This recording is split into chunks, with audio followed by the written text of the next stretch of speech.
So just to let everybody know, these meetings are recorded if you didn't realize, and they will be put on our YouTube channel for people to enjoy after the fact. Thank you to everybody who has incorporated us into their Valentine's Day plans. I'm sure you've all been incredibly busy, but we really appreciate you making Cloud Cafe your romantic evening activity. Yeah.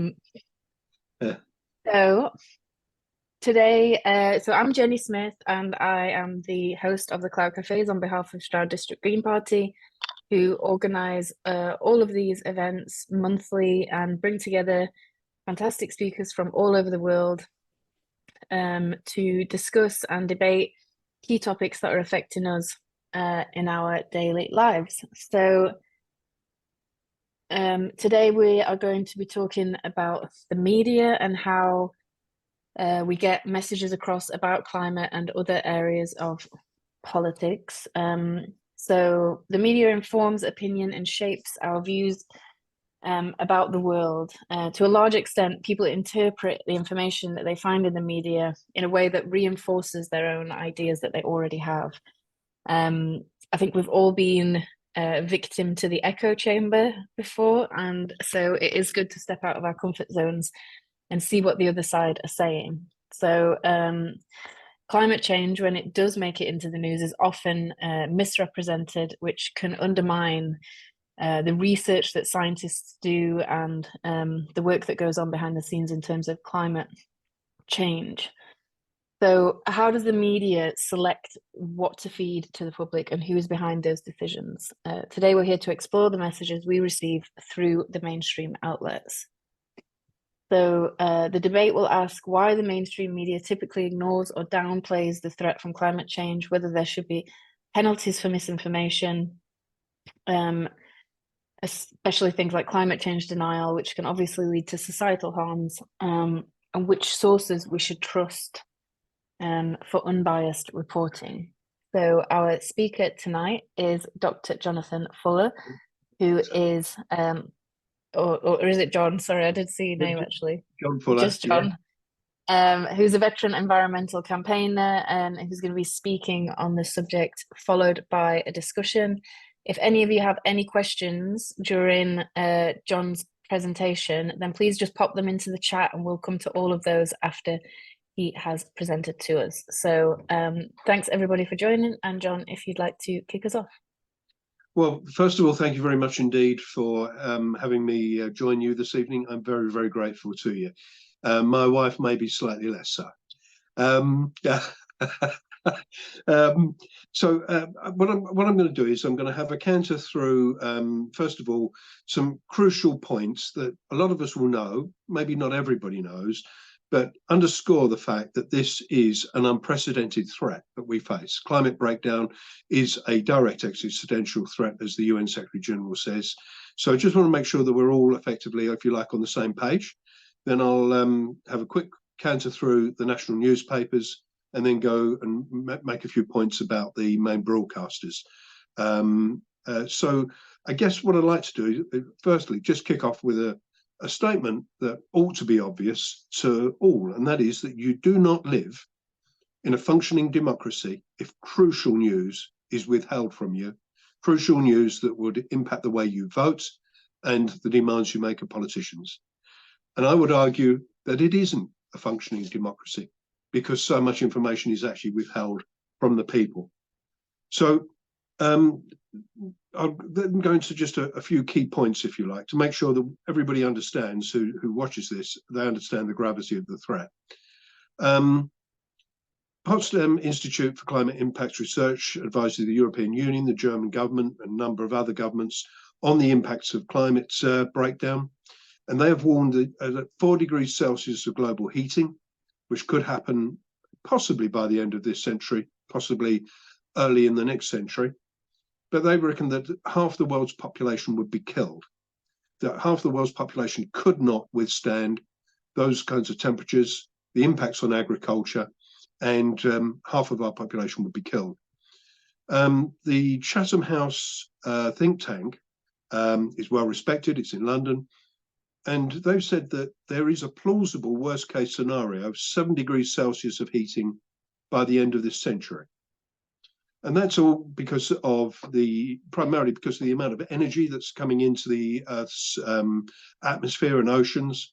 Previously, before the Arctic sea ice began to melt, about 90% of the sun's energy would reach Arctic sea ice and be reflected back out into space. But because it's retreating so quickly, about 90% of the sun's energy is being absorbed by the oceans, and that is accelerating heating throughout the Arctic. And it's enormous. That energy imbalance is absolutely enormous. James Hansen, Professor James Hansen, just over a year ago, published a paper warning that we were now on a trajectory for between 8 degrees Celsius and 10 degrees Celsius of global heating. And that's primarily because of these range of energy imbalances from cloud formations to Arctic sea ice. It's not difficult to see that we really do face an existential threat. Now, the Intergovernmental Panel on Climate Change is the recognized global leader on all the science in connection with this. And they say that 3.3 to 3.6 billion people live in contexts highly vulnerable to climate change. And that is where we are right now. The Lancet recently published a report on the impacts of climate change, and it was absolutely devastating. Close to 1 billion people are threatened by various health impacts caused by climate change, mainly from the increased spread of disease. One expert policy think tank did a report for the United Nations and said that at the moment around 360,000 infants are killed a year by the increased spread of disease in our rapidly heating world. So that's nearly 1,000 infants a day killed. And they don't die just like suddenly overnight. Typically, it can take 5 days to kill an infant. So real awful suffering and death has already begun. It's already upon us. Sea level rise has begun. Worsening storms in the tropics are beginning to erode low-lying island states. And it's very, very likely indeed that around about 2050, we could lose between 4 and 6 low-lying island states. That'll be nations that will be completely annihilated. They'll be removed from the map. So I'd like to just say something briefly also about carbon budgets. The UK pretends it has a carbon budget, despite the fact it industrialized 200 years before China. We have 0.85% of global population, but we are responsible for 4.52% of historical global emissions. So we've already used up our carbon budget. But despite having used up our carbon budget, we grab a larger share than we're entitled to and say that we'll have a carbon budget running through to the year 2050. And then after the year 2050 onwards, according to the Paris COP21 agreement, the young then have to pay for carbon removal techniques and technologies throughout the rest of the century to remove from the atmosphere all the carbon dioxide that we're dumping in there today. So we're overdrawing a carbon budget that we don't really actually have any entitlement to. And our politicians have decided that it's too expensive for them to pay, so the young are going to have to pay. And they would do that to their own children. It's a level of cruelty that is very, very difficult to comprehend. So I mentioned there a series of facts and some points about our carbon budget and the fact that we don't have a carbon budget left, and the vast debt that we're accumulating is going to be dumped onto children. And nobody knows. Perhaps some people on this call, we know, but you go out into society at large, nobody knows that the young have got to pay the largest debt in history to remove carbon dioxide from the atmosphere. And it was decided that they should do that because the politicians who negotiated COP21, they said, well, it's too expensive for us to pay. We're not going to pay. Somebody else is going to have to pay. Well, dump it on the young. So I think that my core points would be that this is like an ultimate crime against humanity. And the annihilation of low-lying island states is technically genocide. In terms of international criminal law, it is technically genocide.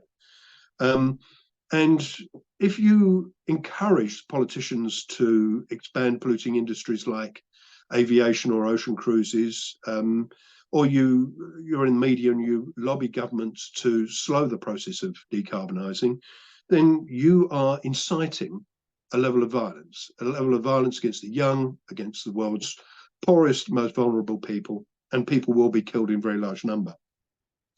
Now, there was some trials in Rwanda following the Rwanda genocide, and 3 journalists were prosecuted for incitement. Each received 35 years imprisonment. So I would say that there is a lot at stake here, that for journalists and editors, newspaper owners, that one day there's very likely going to be a day of reckoning, and you need to really pay attention, because there are a lot of campaigning groups that are really trying to push this agenda through the courts. And the young will one day be the politicians, and they'll be in charge, and they'll be the judges and the police and the Crown prosecution prosecutors. So media, I say, wake up and pay attention. Start telling the truth. So what I want to do now is just quickly have a canter through the newspapers so everybody knows where they are. There are, what, 2 or 3 national newspapers. This is a Mirror. I don't know if you can see the front page there. Please help us. About once every 2 years, the Mirror will publish something really frightening and upsetting about climate breakdown. And this was quite a few months ago now, and it was about the Horn of Africa and 140 million people going hungry and starving, and a clear link was made between their suffering and climate breakdown and the policies of governments like ours in the UK. And the Guardian's pretty good. It gives people a lot of information. The Mirror, as I say, will perhaps publish something that's a bit more distressing or upsetting, but once every couple of years. The Mirror, the Guardian, and the Observer, they are all keen for more dynamic action on climate change. And I met the editor of the Mirror on a couple of occasions when I was representing Extinction Rebellion. And I was on a delegation to meet her. And Alison Phillips's attitude was one of that the public are not scared enough, and that if she could, she would give them more alarming information. But there is a real problem for progressive newspapers and progressive TV channels. And that is that if you give people too much upsetting information, they're going to switch over to another paper or switch over to another TV channel. So I don't think that lets them off the hook at all. I don't believe that. But I do think, though, that it is one of the pressures that they face.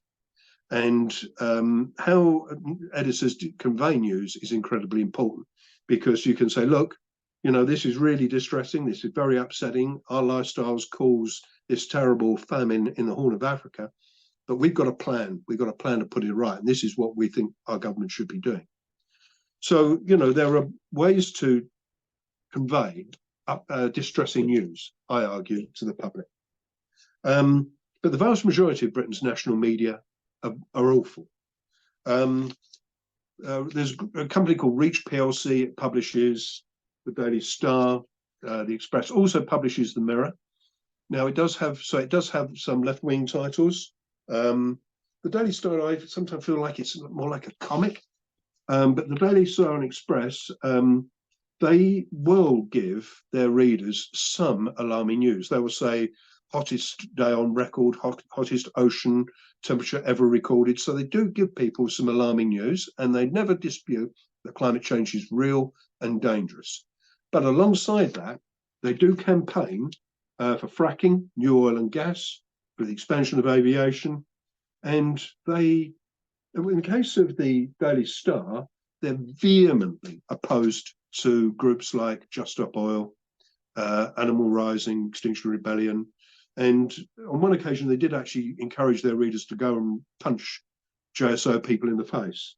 They like to call us within the environmental movement Tarquins. It's their joke that anybody involved with JSO is a Tarquin, and it's meant to be an upper class toff. And they're appealing to a working class audience, you know, upper class toffs attacking us and stopping us getting to school and getting to work. So it's quite a subtle message deployed. They also use all the usual language you expect of eco-fanatics, eco-loons. With the Express, they use quite a lot of abusive language towards campaigners. Now, this front page, though, does show something else that's going on in the media. BBC must act to silence Lineker. Now, Gary Lineker obviously does comment, sometimes quite forcibly, on climate breakdown, on condemning those who are responsible for expanding polluting industries, and expresses support for climate activists with JSO and others. So because he's quite influential and he's quite powerful, the right-wing press are desperate to silence him. They pretend that they're all in favour of freedom of speech, but the reality is that they're vehemently opposed to it. They loathe freedom of speech, unless you're saying what they want you to say. The Sun newspaper is just dreadful.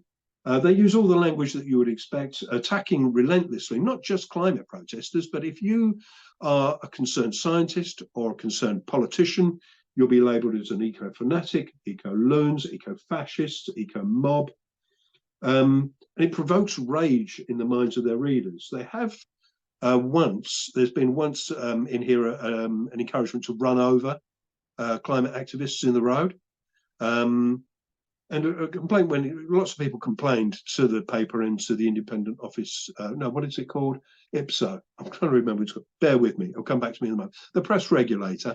And press regulator said, oh, we don't actually have a category for this the offence of incitement, so we're not doing anything about it. So the regulator's absolutely useless. It's of no value at all. So the paper effectively does lie to its readers. And it says that if you are concerned about climate breakdown, then you're an eco-fanatic or you're an eco-zealot. So it doesn't matter, whether you're Ed Miliband or the head of the Church of England or a scientist, if you express words that suggest that we should decarbonise much more quickly, then you will be attacked by the Sun and ridiculed. The Times is owned by News Corp, Rupert Murdoch's paper, along with the Sun and other titles. And the Times was one of the first papers to give up on climate change denialism. For close to 10 years now, it hasn't carried anything from a climate change denialist. Or perhaps if it does, the person will try and disguise it a bit. So outright climate change denialism is being driven out of the press. And the Times of the right-wing papers was the first really to do that. The Times and Sunday Times dumped those people who pretended that climate change wasn't real and deadly. And it was always a pretense. Nobody seriously believed that. It was just a pretense to try and convince family, friends and contacts that you could somehow continue to drive your car and fly in planes as much as you wanted, carry on with high carbon lifestyles, just because you couldn't confront the fact that you were going to throw the young over a cliff. So they very occasionally give people some alarming news, maybe I'd say probably once every 4 or 5 years. They did, a couple of years ago, did warn people that there was a possibility that the Earth could be on track for an Eocene equivalent climate, and that it could take 200 or 300 years, but we could be on track for 12 degrees to possibly 16 degrees Celsius of global heating. And that was on the basis of a report issued by scientists. But it still carried on, nevertheless, still carried on saying, let's drill for more oil and gas, let's get on and do fracking, let's expand aviation and other luxury activities. And it campaigns against any earlier target for decarbonisation. Something else that all these papers will hide from their readers will be things like the UN Secretary General saying to countries like Germany and Britain, the countries that industrialise soonest, that you must have decarbonised by 2040 at the very latest. If you can do it sooner, you should. The Mail is a dreadful paper, and that does come quite close to climate change denialism. Again, it uses all the abuse. If you're a scientist or concerned citizen, then you're an eco-fanatic, you're an eco-loon, and it will use all kinds of abusive language to describe people who are concerned. Now, there are a couple of commentators who lie to their audience about the costs of decarbonising. There's a chap by the name of Ross Clark who writes for these papers, and they pretend that cost of decarbonising, insulating your home and moving over to some kind of electrified heating system, whether that be a heat pump or some other system, is going to cost households thousands of pounds every year. So they pretend, they write articles saying that net zero is going to make you colder and poorer and hungrier. So they really do emphasize, frighten people, saying net zero is going to make you even hungrier because you won't be able to grow so much food because they'll be offsetting to plant trees, so there'll be fewer fields, and there will be you won't be able to use so much fertilizer, so it's going to be harder to grow food. So that's the kind of message that they put across to people. Dominic Lawson is a commentator, occasionally writes in these papers, mostly in the Mail, and he has written on a number of occasions saying that there is no plausible scenario that says that heating could go up to an Eocene equivalent climate. He says there's no plausible scenario. If there were to be, then it would justify dramatic action. And he then goes into a lot of information claiming that people like, without referring to Professor James Hansen, he'll say that they are just fringe ideas, lunatic ideas put forward by groups like Extinction Rebellion. And there are no scientists who agree that heating could be that deadly. And so therefore, we should just adapt to the climate change that's coming. And it's not that serious. We'll be able to cope. And of course, they never talk about the global south. They will never tell their audience about 400,000 people being killed a year, 360,000 of whom are infants, tiny young children being killed every year. They're not going to mention that. So they have to render the victims invisible. I'd argue that the worst paper is the Telegraph and Sunday Telegraph, because it is absolutely relentless in its campaigning against any efforts to decarbonise. It has an editorial stance to either cancel the Climate Change Act of 2008, to get rid of the net zero target by 2050, or just delay it by many years. So actively campaigns against net zero. It campaigns in favour of fracking, new North Sea oil and gas, and it lies to its readers about the costs of decarbonising, failing to explain to people how much money you save by having to a properly insulated home, by getting your electricity primarily from onshore wind farms. And it's just relentless. Every single day there will be articles in here that promote the expansion of fossil fuel activities and industries, and campaigns against some form of low carbon policy. It campaigns vehemently against heat pumps, against onshore wind, against low traffic neighbourhoods, against car parking charges, against bus lanes, against cycle lanes, against ULEZ in London, or any charging system anywhere around the UK.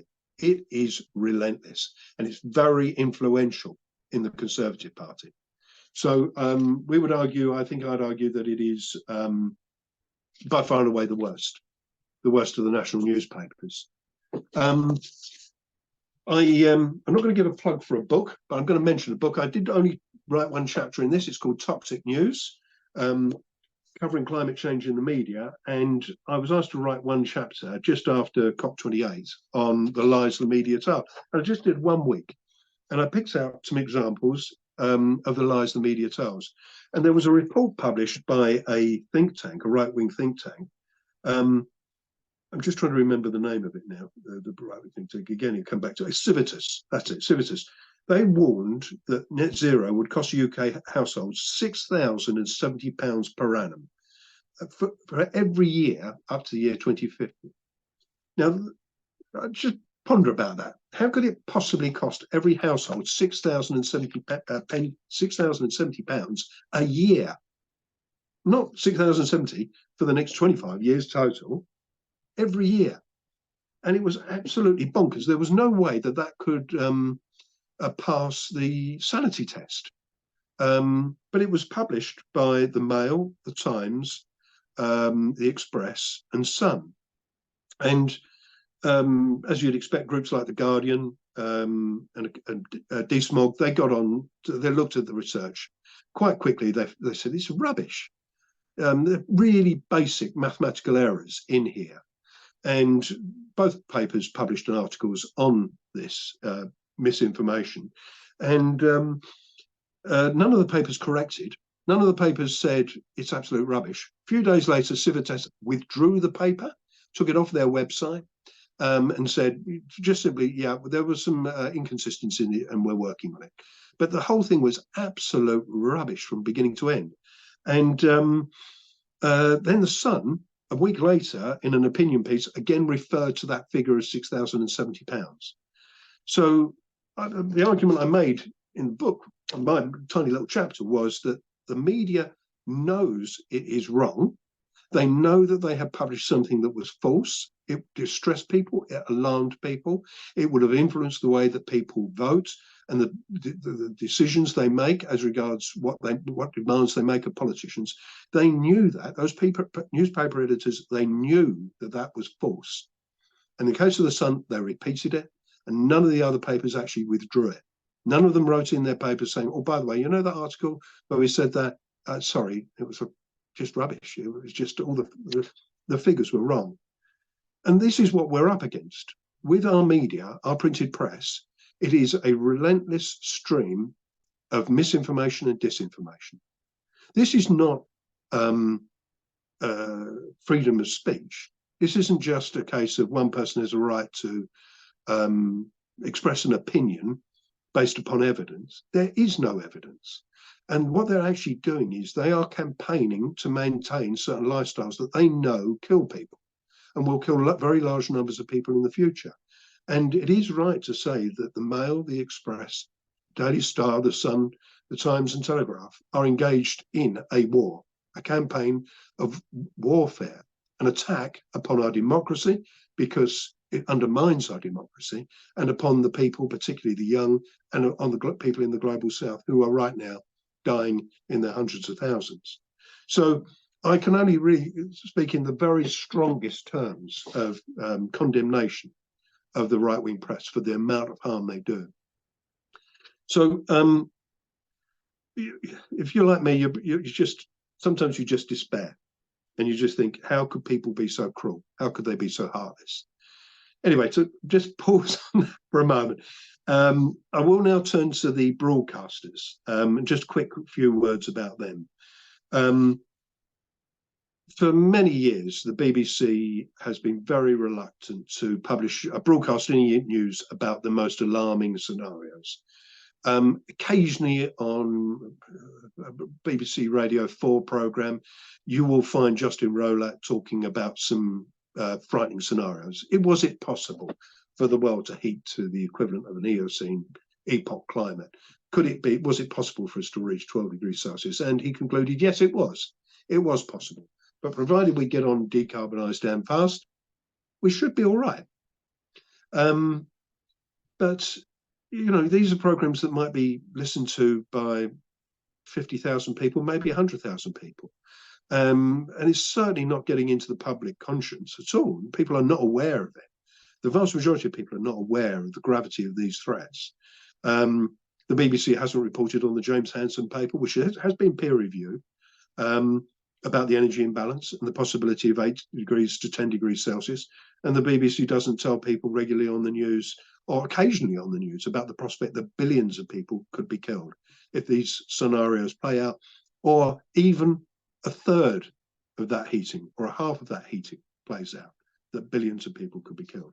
And yet there are loads of peer-reviewed science papers being released and climate models from bodies like the Met Office in Exeter that show that heating could be very abrupt.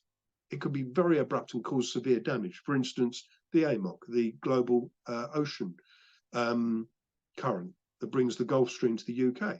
There's been a number of papers published on that over recent years. It's weakened by 11%. It is continuing to weaken.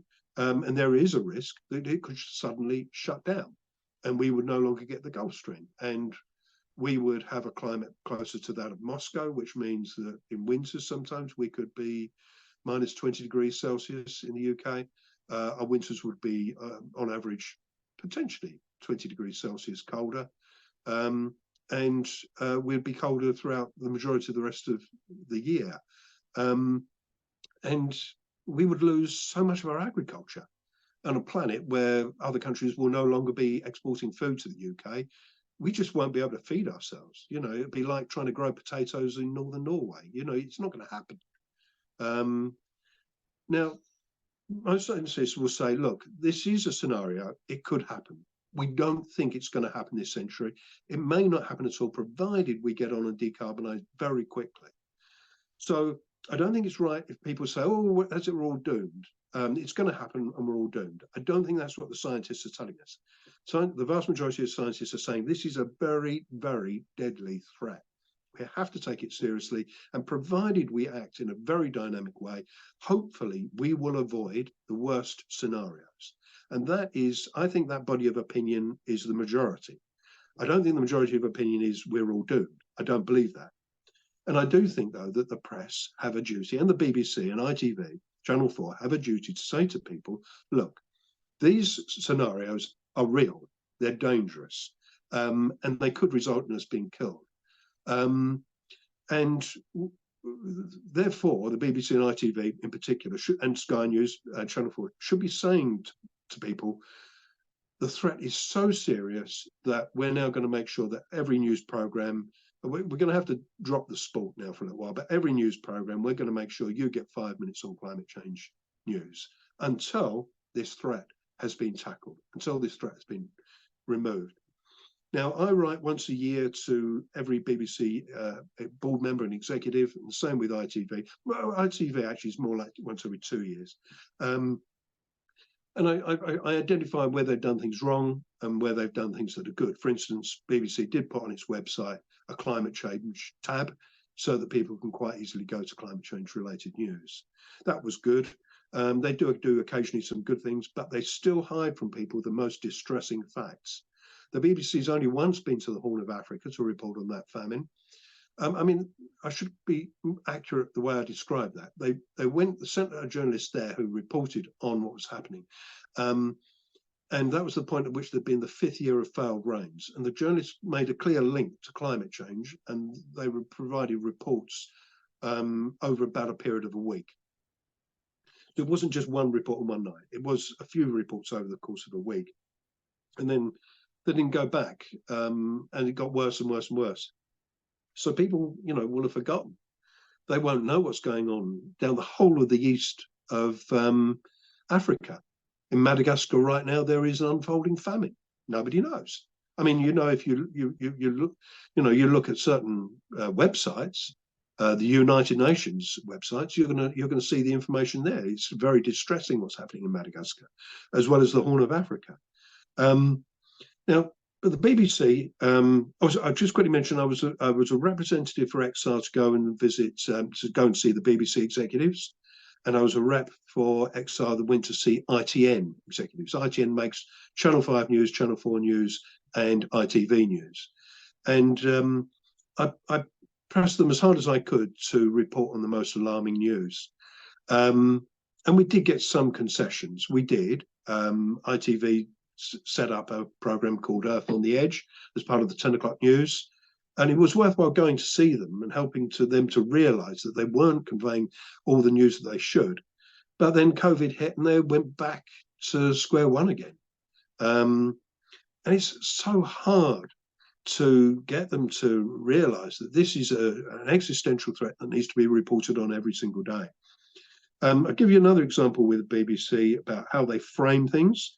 The BBC did an interview between Justin Rowlatt and Nigel Farage, in which Nigel Farage suggested that we should just abandon the 2050 target, maybe go for what it used to be 80% cuts by 2050, and take our time to decarbonise the rest over the rest of the century. So Nigel Farage was able to put his case. Justin Rowlatt argued in favour of the 2050 target. We'll put arguments to Nigel Farage about the reason why we should perhaps stick with 2050. As Justin Rowlatt was very gentle with him, very polite. The BBC has never published a comparable documentary, 20-minute interview with the UN Secretary General or somebody else of that nature saying the UK must decarbonise by 2040 at the latest. The BBC does not tell people that the UK has just pretended it's got a carbon budget. No programme on BBC will tell its audience that we have 0.85% of the population and yet are responsible for 4.52% of global historical emissions. And we used up our budget several decades ago, and that the budget that we've pretended we've got, we're saying to the young, you've got to pay back that debt in the second half of this century. You've got to pay for carbon removal technologies. The BBC does not do that. And one of the things every year I write to the BBC board and executives, I always make that demand. And I say that this is a cruelty without precedent that's being inflicted upon the young. You have an absolute duty to make sure that every young person understands what's been done to them so that they have a chance to defend themselves. To at least speak out words of outrage. And you should be having conferences of young people aged 16 to 18 where they have a chance to express whether they think that's a good idea or a bad idea. If you had a conference hall full of young people all age 16 saying, oh yeah, so that's fine, you just carry on flying, don't you worry about paying back for that carbon dioxide to be removed from the atmosphere, we'll pay, we're happy to pay. We'll pay as much as you like. We'll pay so much money that we won't be able to afford an NHS or education or any kind of defence. We'll just be bankrupted. That's fine. We'll go along with it. Well, we all know that's not what the young people are going to say. So they will not ever be allowed a voice. The BBC and ITV will not be giving them a voice. That's for sure. So when it comes to, also, I'll quickly mention one other thing about ITV. I did used to speak occasionally for Extinction Rebellion, and I did an ITV interview once, and I just they were asking me to justify, as they always do, the disruption, and I said, well, just consider for a moment why people are protesting. Let's not forget that the Environment Agency, this is on the government's website, the head of the Environment Agency says that the young must adapt or die. It's that brutal. And it's on the government's website, .gov.uk. People can search it now, look it up. And the EA says, the Environment Agency says, you have to adapt or die. And in the meantime, our government didn't do anything about really properly adapting to what's coming. So it does look like young people who understand this stuff, who go to university and do science and engineering courses, they'll say, well, it doesn't look more like we're going to really suffer and die than being able to adapt, because we're still building on floodplains. We know that we haven't got enough water supplies to see us through extreme drought. We know that our water supplies will be disrupted, and we know that our food supplies will be very severely disrupted. And the country is not adapting or preparing for what's coming. So ITV, when I mentioned that, they just cut me off. As soon as I said, it's on the government's website, .gov.uk, adapt or die, and moving swiftly on, and off they go. And so, I mean, a few moments ago, a couple of minutes ago, I really, condemned the national press. But let's not mess about here. The main broadcasters, the public service broadcasters, they are lying to people about issues that determine whether they live or die. So we have to condemn ITV, BBC, Channel 4. I know a lot of people say, well, Channel 4 is so much better. They have emergency on planet Earth. They regularly tackle climate change. But there are some things that Channel 4 aren't going to mention. They're not going to talk about 360,000 infants being killed every year. If they have an aviation executive come on to talk about, shall we expand Heathrow or not, or Gatwick or not, they'll talk about the jobs that could be created and people complaining about noise. They're not going to say, so you're killing 360,000 infants a year, but that's not enough for you, is it? You want to kill 450,000 infants a year, and you want to kill them over a few days, don't you? And the executive at the other end is going to be mortified that such a question should be put to them. Well, that's never going to happen. The TV companies, the radio broadcasters, they're never going to put a question like that to somebody who wants to expand Heathrow or Gatwick. So the suppression of news and facts is insidious. It's everywhere. Everywhere you look, the truth is being withheld from the people, from the public. Now, I noticed a couple of comments going in here into the chat here about What the hell do we do about it? And I would say that the World Council of Churches is quite dynamic on climate change, and they have a group of people that campaign specifically for the rights of the young. And they have written a detailed paper to the International Criminal Court and said that they think that disinformation in connection with climate breakdown should in some way fit into the legislation. The head of the prosecutor's office at the ICC, Karim Khan, KC, he has recently expressed a desire to use existing legislation to tackle extreme environmental damage that kills people. The group I'm associated with, called Climate Genocide Act Now, we've already submitted a paper to the International Criminal Court looking at politicians who are working to increase greenhouse gas emissions with certain policies and slow the pace of decarbonising. And the group called the UK Youth Climate Coalition, working with a New Zealand group called Students for Climate Solutions, they have a case at the International Criminal Court against BP.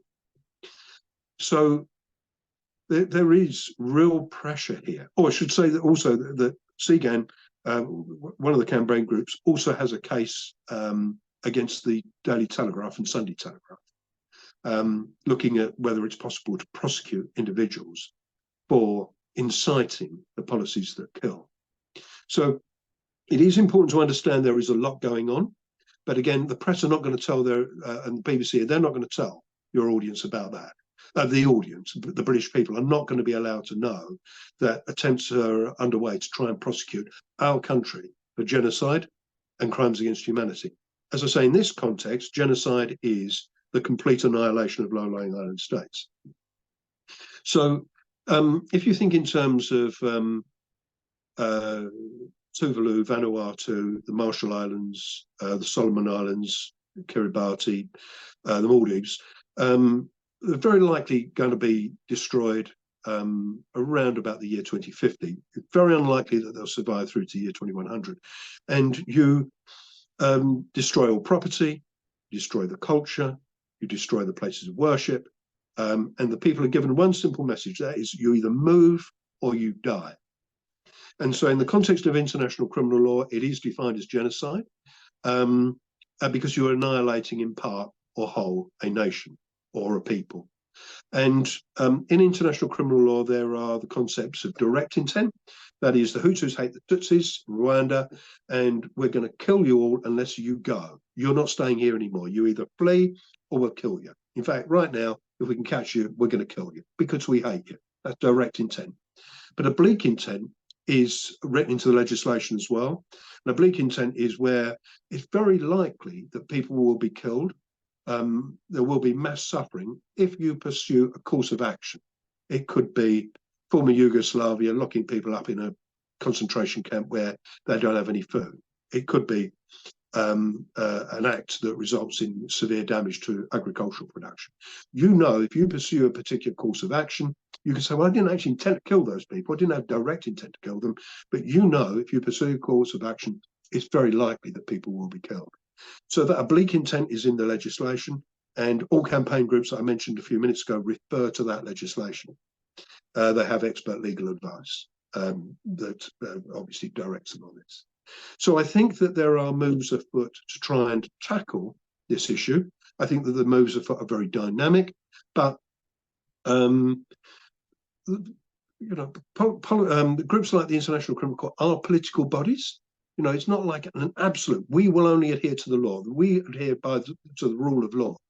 They're political bodies, and they will be very reluctant to proceed against a government that funds them. They may be more willing to proceed against BP or a media organisation like the Telegraph. But the time, you know, we have to wait and see. And the ICC moves slowly. But I think it's very, very important that this information can't be suppressed forever. And young people are going to know, you know, 5 years from now, far more young people are going to know about it. And they're going to say, right, okay, media organisations, you knew you had been warned of the prospect of prosecution. And cases have been submitted to prosecutors. And yet you carried on. You knew what you were doing. You knew you were committing a criminal offence, and you carried on. Well, that really impacts on what we're going to do with you now. Because when the day of reckoning comes, because it will, we could, whatever the penalties will be, what will be the penalties for a group of individuals or companies that destroyed your agriculture? What will the penalties be? Let's just leave that hanging in the air there for a moment. So just to wrap up, I would say, I'd reiterate that we do not live in a democracy if crucial news and information is withheld from the people. And I would say that from the BBC to the ITV to all the national newspapers I've just mentioned, that they have stolen from the young the one thing they needed to defend themselves. They've stolen information. It was information that would have allowed them to defend themselves. And they took that from them. So that's me. That's what I wanted to say. And I've seen on my screen here quite a few comments coming up. So I think it's time now to have a bit of a discussion. Great, thank you so much, John. That was such a fascinating discussion. I loved so many of the things. So I've been taking notes while you've been talking, just so that I can recap on some of the best bits. I think, like what you say with climate change, when it does get reported, it's so Eurocentric focused, or even just UK focused, that people aren't even considering the impact that that's going to have on like the global south and areas further afield. I think that the young are starting to realize that the impact is going to be felt by them so much more, obviously, in future generations. But I think that what you're saying around like the cost, the financial cost, as well as everything else, as well as the life cost, as well as the cost to nature, as well as the cost to lifestyle, and all of those things, is also going to be a huge impact on what else we can afford. You know, we joke about when we retire we won't have pensions, but that's a very real risk that is being sort of gambled away without us being even at the table to have a play with it, sort of thing. So I think what you're talking about with all of the media outlets around this like illusion of freedom of speech, and the pretense of like that's what they're fighting for, when actually it's just like, if you're not saying what we want you to say, then we don't want you to have any voice in this matter. The lack of regulation on the press, the mixed messages that are given. Like one day they're like, oh yes, this is the climate impact, and then the next day it's like, oh yeah, also we support fracking. So I think that like that kind of disinformation as well of mixed messages can be really confusing for people. And then I know you touched on it a little bit at the end, but like the monopolies of media outlets is something that petrifies me. The fact that there is this illusion of choice of like, oh, but Channel 4 is better, but actually it's owned by the exact same people who are running, you know, Channel 5 or ITV or whatever it might be, and that illusion of choice makes us think that we have a say in the matter, or can make our own decisions in terms of the information that we consume, but actually we don't, and it's all coming from the same people, and the majority of them are Tory donors, which is really a petrifying thing to me. So thank you so much. That was really interesting, and yes, there's been lots of comments and questions coming in. So usually what happens now is I just call on somebody, and they'll unmute themselves and put their camera on and ask you the question, and then we can have a little discussion on that. So first question is coming from Elizabeth. Hi there. I think John actually saw my question and answered it. Do you think okay. anyone? Right. Oh yes. Yeah. So you might want to move on to others. Okay. All right. Thanks, Elizabeth. Yeah, you're right. We did talk about misinformation. Laura Sorensen.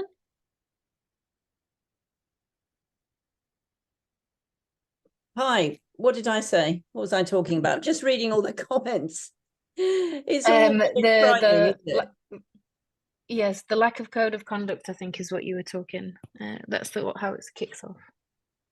Yeah, I find it amazing that they're supposed to adhere to some sort of code of conduct in publishing or presenting. And when it's an obvious lie, they're not pulled up by any body, and no ombudsman or what have you. So, I mean, I've got to give a talk on accountability at some stage. and it's all around me, the lack of accountability, the waterways, the banks, everyone, they somehow don't seem to be accountable.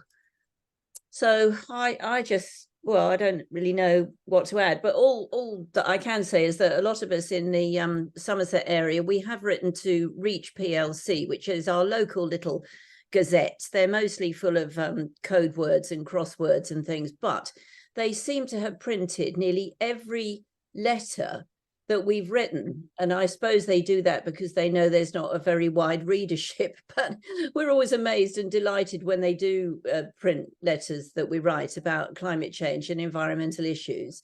So that's a tiny, weeny note of hope. Thanks. Yes, I think that the government is very keen generally for there to be very weak, light touch regulation, because their argument would be that we want dynamic business that can get on and deliver growth and make the country wealthier. A lot of us would be a little bit more cynical and say that it's about making the wealthiest people in the country even richer, because they don't have to adhere to the standards that would perhaps impact the amount of money that they can make. So yes, it is a deliberate government policy to ensure that there's very weak regulation in a number of areas. The National Union of Journalists has a code of conduct for its journalists in terms of integrity, making sure that when they report something, that their audience understands what the important points, the relevant points, that they don't mislead the audience. And I would say that most of the journalists that work for the right-wing papers in the UK do not adhere to the NUJ code of conduct. So yeah, we have a massive problem. We don't have effective regulation. We don't have a decent press regulator, and people in the press can get away with encouraging their readers to run over JSO protesters and punch them in the face. So yeah, it's awful. The mess we are in is absolutely awful. Thanks, John, and thanks so much for your question, Laura. Really appreciated. So the next question comes from Michael D. Michael, if you want to unmute yourself.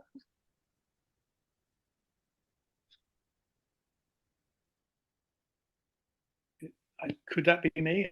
I don't know. My name's Michael Dunk, but that doesn't mean that I'm Michael D. I think that might be you, yes. About young people in social media. Well, yes, I did. I put two things in there.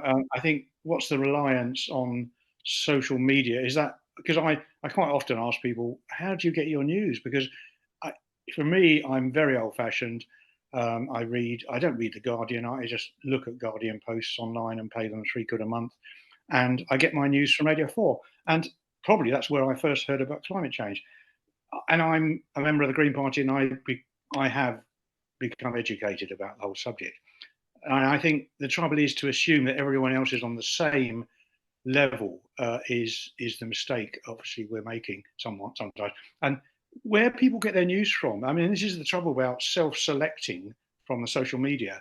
And that's my big concern, because I know some people will be buying the Mirror till they die, or the Mail, or the Telegraph, and that's what they do. And I don't know if we're ever going to change them unless you can change the news in those papers. But generally, I'm worried about the young not informing themselves, and how we can somehow counteract that, because they're the ones who should be angry. They're the ones who are being ripped off in this situation, and they're going to have to deal with it. And I posted later on, I tend to apologise whenever I meet anyone who, mind you, anyone's young compared to me, but you know what I mean? I apologise, because I really do feel sorry for them. And they look at me sort of slightly quizzically, and I'm amazed they're not more angry. I really am. Okay, so I do occasionally give talks to groups of young adults, people at college, and the thing that strikes me is that they don't know. They will be told at school that climate change is real. and what the physical processes, the laws of physics and chemistry that drive climate change. The world is heating up, and there will be impacts. It could be melting sea ice, and they know that that will impact polar bears and other species. They may be told some of the impacts, but they are not told, and this is almost universal. They would say that they didn't know about the impacts that would affect the UK in terms of agricultural production. Nobody at school would tell them that, or college would tell them that. So one of our great problems is that the young do not know.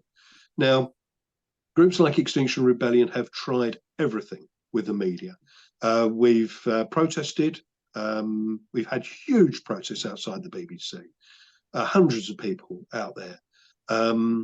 And we parked our pink boat within viewing distance of the BBC.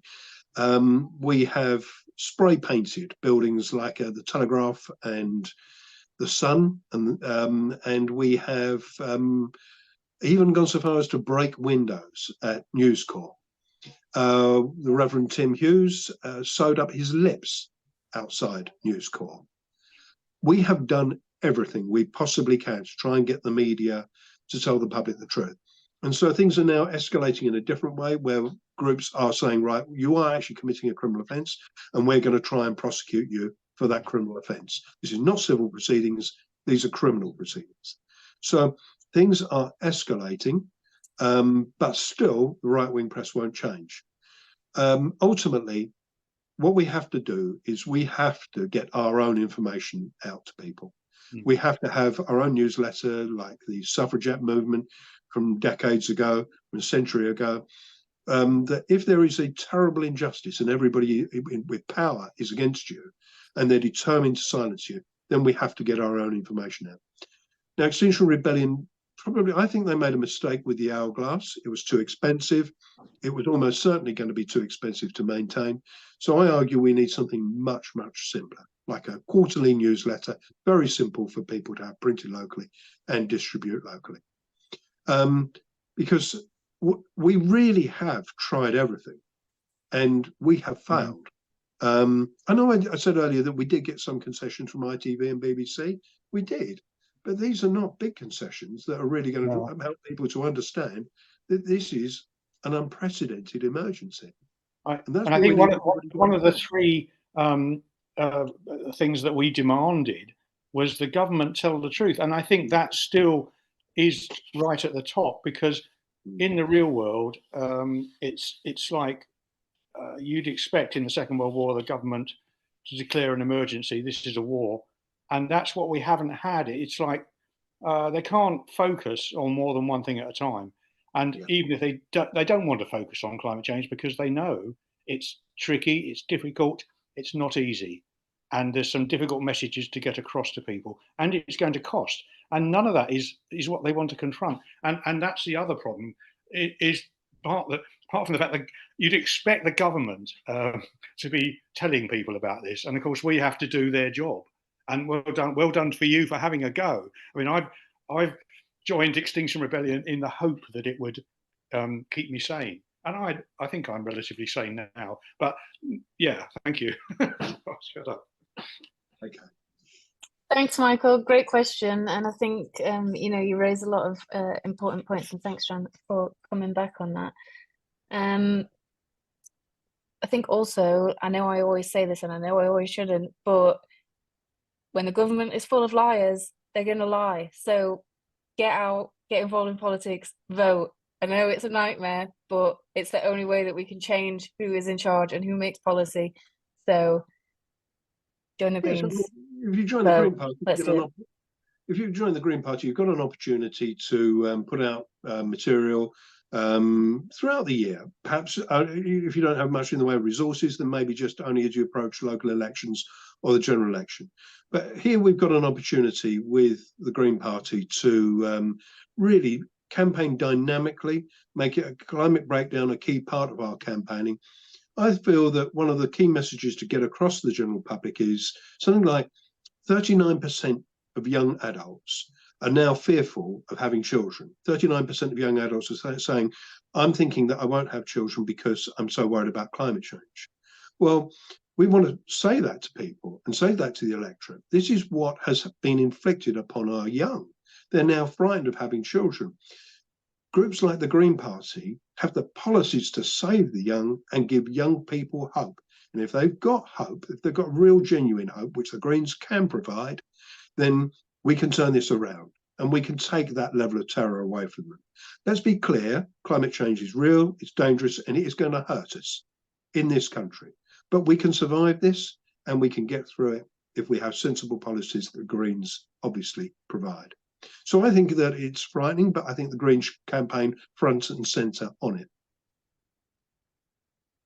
Absolutely. Thanks, John. Okay, moving on to the next question. From also John. Hello From there. another John. Just you can hear me, can you? Yes. Yep, good. Again, I'm kind of following on from Michael with my question in things that I'm thinking in terms of young people, and because I think they are going to be the answer for us. And it's how effectively do you think young people are being educated about climate change and the impacts it will have on their lives? And I'll also say, do you think that's going to change over time because people who buy the newspapers will actually be people who actually understand climate change, might actually change the views of your newspaper readers? A moment or two ago, I did say that I did occasionally do talks for young people of college, sixth form college age groups, and they will say that they don't know. They're not told what the impacts will be. They don't know about what's happening down the whole of east of Africa. Nobody tells them about the 6th year of failed rains in the Horn of Africa. And they don't know about the impacts on UK agricultural production. They're just told more about the science, the physics and chemistry, rather than what the impacts will be for them. None of them would know, for instance, that extreme rainfall will actually overwhelm water treatment works. It has already happened in Surrey in 2023. I think about 15,000 people were impacted. They lost their water supply for 5 or 6 days, and they had to just queue up for bottled water. And that kind of thing will actually happen more and more. Well, the young people, they don't know anything about that. They don't know anything about that at all. What's going to happen to the critical infrastructure that keeps them alive? So the other thing that kind of influences my mind is that printed media is slowly dying. And it may be that young people are simply never going to buy a newspaper. It's just something that very few of their parents did. And the vast majority of young people now would just say, well, if I want to look at news online, I just go online and look at the news. But for the most part, I'm just having fun, just use social media to have fun. So I think the printed media is actually dying. And there is also, quite a degree of pressure on quality news. On social media, we have what we refer to as clickbait. So if you've got a headline that is alarming and perhaps exaggerates something, then people are more likely to click on it. And it's important for newspapers, online newspapers, because the more clicks you get means the more value your product has to advertisers. So that's how you make your money. If you're not going to be selling advertising in part of a printed newspaper, you're selling advertising online, and you have to have those clicks. The more clicks, the more money you make, the more valuable your product is. So each headline has to be dramatic and eye-catching, and we use the expression clickbait. So that's where we're going. We're heading into a period of time when information is even more scarce. Reliable information is even more scarce. And therefore, I think that our movement, our wider movement, whether it be the Green Party or other campaigning groups, we actually have to now accept the responsibility to make sure that we disseminate information to people. We actually have to produce our own newsletter. Short, sweet, punchy, regularly, make sure that everybody knows the basic facts. Because the sad truth is, people are not going to get it from the mainstream media. So we're not going to start a website, Green News, and get people hooked on that. Yeah, I mean, I think that if you're young and you move very, very quickly, you probably think, I can't be bothered to look at that. I'm just having fun. Whereas if something is in front of your face, you've got a chance to just scan through it very quickly. Yeah. Short span of attention, but you still can scan, read things, speed read things, and you can say, oh, yeah, I didn't know that. Interesting. Yeah, thanks. And they move on. You've got to make it dramatic and interesting and readable, you just said. So, yeah. And throw some other stuff in there. We're better than that. But yeah, that's just a thought. We are up against it. The odds are against us. But we have to keep trying and find a way to break through. Okay, thanks very much. Thanks, John. Thanks, John and John. Yeah. Just a couple of points on that. I think also we do have to consider things like climate anxiety and people being overwhelmed with the amount of information that they consume on a daily basis now, because like what you would have consumed maybe 50 years ago, people can consume that same amount in 1 hour just being on social media. So I think that that's a huge contributing factor. I think also people on social media are often following individuals for information rather than following news outlets. So people who have less of a paid for agenda, like you can individually follow journalists now who are on the ground and you can see sort of what is happening, and then also like experts in each field, so following scientists or climate experts or people that you wouldn't necessarily have had the ability to get their views direct from them maybe 20-30 years ago. You can actually do that now. So I think that's also a benefit of social media, however difficult it is and however much there is a lot of clickbait and misinformation on there at the same time. So okay, Jenny, would you like to unmute yourself and maybe summarize what you said in those two posts that you've done, 2 comments that you've done? Jenny's audio's gone, so I think she's asking a question. Okay, I'm going to go to the next question then, and then I'll come back to you because I'll try and summarize what's said in that.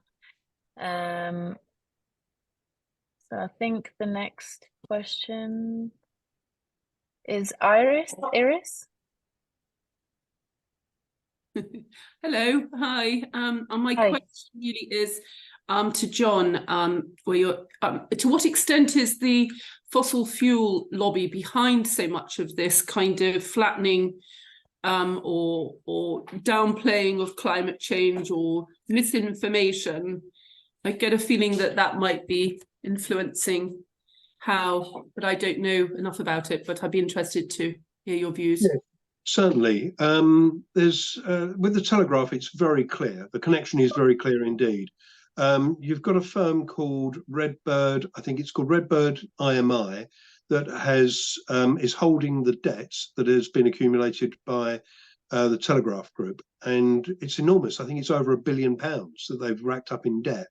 And that is based in the United Arab Emirates, and it is a very powerful fossil fuel lobby. So they want the Telegraph to campaign in favour of expanding the use of fossil fuels and to campaign against the technologies that reduce our dependence on fossil fuels. They even go so far in the Telegraph as to campaign against electric vehicles. I've got an electric vehicle, okay, and I use one, but it's not like I see that as the great solution. I see car-free towns and cities as a great solution, but they will campaign against EVs because they want us to be using petrol and diesel cars for as long as possible. So I'd say that with the Telegraph, the link between fossil fuel money and the output of a newspaper is crystal clear. Yeah. And I think that it's also true that the Murdoch family has a lot of fossil fuel interests. So there's a connection there between fossil fuel interests and the output of the Sun and the Times. And Fox News around the world, very pro fossil fuels agenda, and the company does have a strong link with fossil fuel interests. So yeah, these are ruthless people. They probably became this wealthy because they are ruthless people, and they have no concern at all for the impacts on the people in the global south. They just think differently to people like you and me. Thank you. Yeah, no, I definitely felt that. I got lots of people ask me about my we have an electric car, and they say, oh, they're much heavier, and there's all sorts of just little trickle down information that people have picked up that put them off buying one, or think they're more expensive, or more this or more that, which isn't necessarily the case. So yeah, it's quite interesting. I agree with that. Thank you. Thank you. Other question Thank you for your question. About the sorry, I was just going to quickly say about agriculture. I'm not convinced that we, as kids at school, I don't think we are teaching agriculture really, or any of the complexities around food production and eating and health. So thank you. I agree with you. Just Yes. while you're Jenny, just while you're thinking about how to phrase that question, I noticed one other question flash up a minute ago about George Marshall. He had written a book, Don't Even Think About It, in which he argued that our brains are hardwired to not think about long-term threats, that we think about short-term threats. And I would just very briefly say that I don't buy into that argument. That is because millions and millions of people try to give up smoking. It's not because necessarily they've got lung cancer now, but they know at some point in the future they're very likely going to suffer from very serious illness. So they suffer in the short term to break their addiction in order to save themselves from suffering many, many years or decades into the future. And another example is diet, that a lot of us are obese, we're overweight, but millions of people make an effort. And they make that effort because quite often, if they're younger people, they think in terms of the adverse health implications for them as they get older. So I actually think George Marshall's material, a lot of it's very, very good indeed. He does some great campaigning, but on that one particular point, I don't think he's right. I think the reason why we're not tackling climate change, there's several reasons, but at an individual level, within a nanosecond, a lot of us know we're on the wrong side of a moral issue. And that is that we maybe fly abroad once or twice a year. We perhaps drive a petrol car or a diesel car. And sometimes maybe we overheat our homes and so that we're just comfy, rather than just having as much heat as we just need. Sometimes we have various luxuries that are carbon intensive. And to campaign against those things when we're actually doing them is actually very difficult for people. Because within a second, you just think, oh, I'm a hypocrite. And papers like the Mail and Sun really like to play on that. They will say, always pick out somebody and say they're a hypocrite. Look at them speaking about us maybe, saving the planet, and yet they flew on a plane. They took a private jet or anything at all. They will play the what we call the hypocrisy agenda with could be famous people, royals, and others who are concerned. They're worried. They're trying to get us to, as a society, to decarbonise, but they will be called hypocrites by the right-wing press. So people are deterred from speaking up about these issues, even though they are concerned by them. And so this is where the Green Party is really, really handy, because we can say, well, look, this is a political party. You're very concerned about this. 75% of people are very concerned about this issue. Well, we've got the policies to tackle it. So vote for us, we'll get it sorted. Well, I make it sound simple. It's not simple, it's bloody hard. But we can do it. We can crack this. But I think that's the main reason why the majority of people who are concerned aren't actually campaigning on this issue and demanding action. And it's that fear of being labelled a hypocrite. I think that's a very serious worry for a lot of people. And we saw a clip today where a man was interviewing some protesters from Fridays for Future, some young people, and he said, oh, but I bet you all have iPhones. And one of the girls there was a very young girl, and she just said, we're not looking at shaming the individual, we're looking for policy change at a national and international level, and shaming individuals for individual choices that they're forced into because of how the system is set up is not going to change anything. And so shaming me for having an iPhone or for taking a holiday once a year to, you know, Mallorca or wherever it might be is not going to change the systemic change that we need in the world today. And so stop focusing on the individual and vote for people who will change policy at a national and international level. I think it's crucial. Okay, I think absolutely. So I think I've got the summary of Jenny's questions, which I think is a really interesting question. So she just talks about a bit about her background.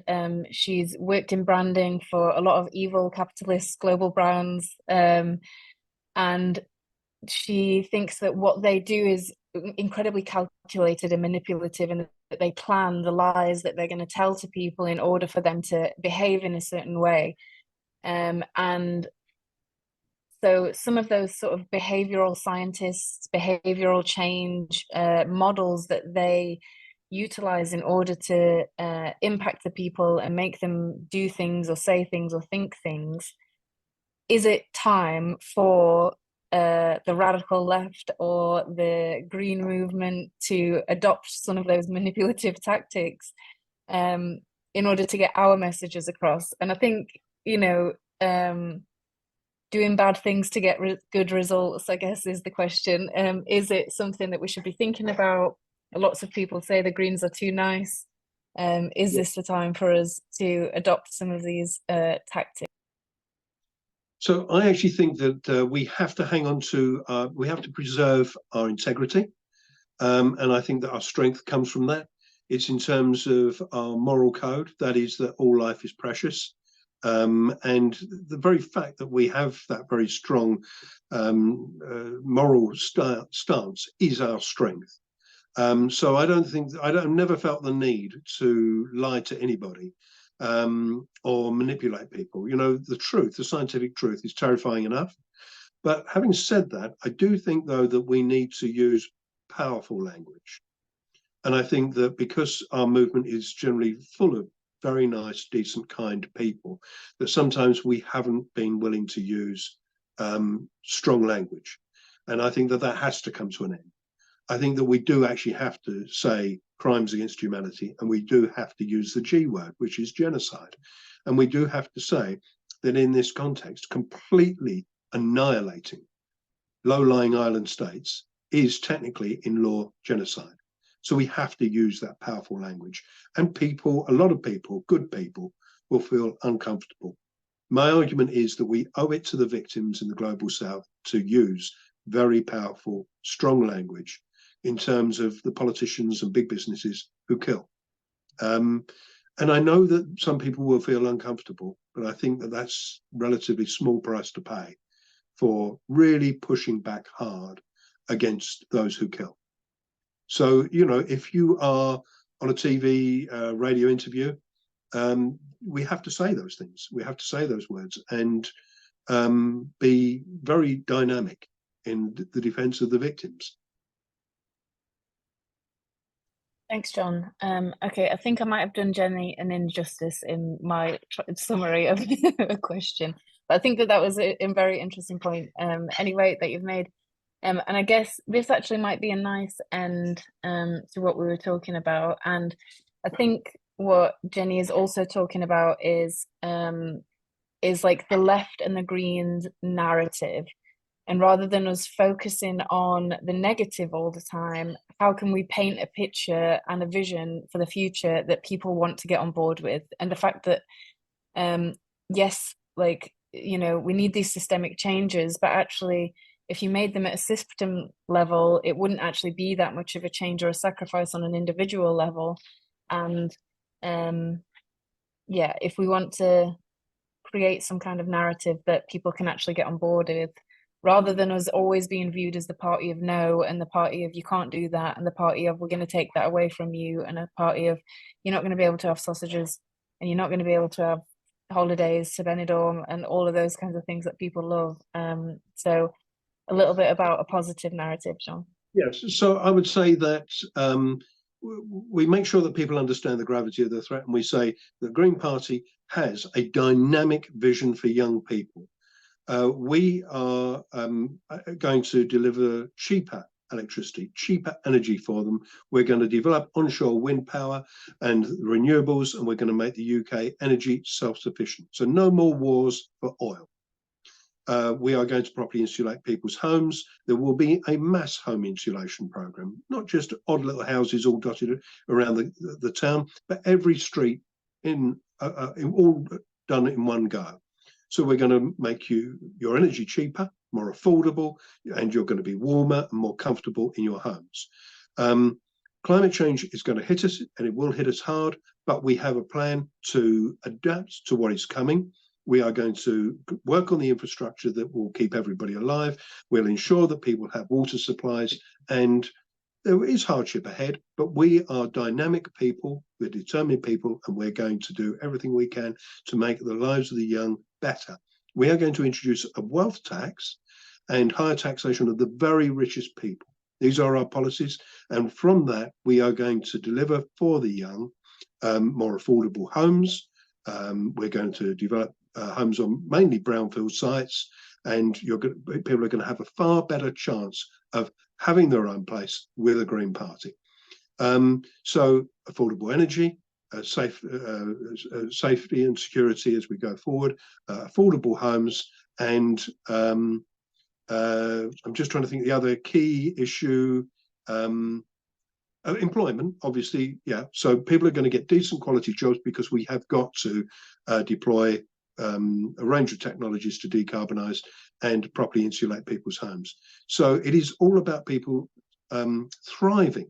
We're actually all about the business of helping the young to thrive in a time of great turbulence internationally and because of climate change. So it's jobs, it's homes, it's security of energy, it's security of food supplies.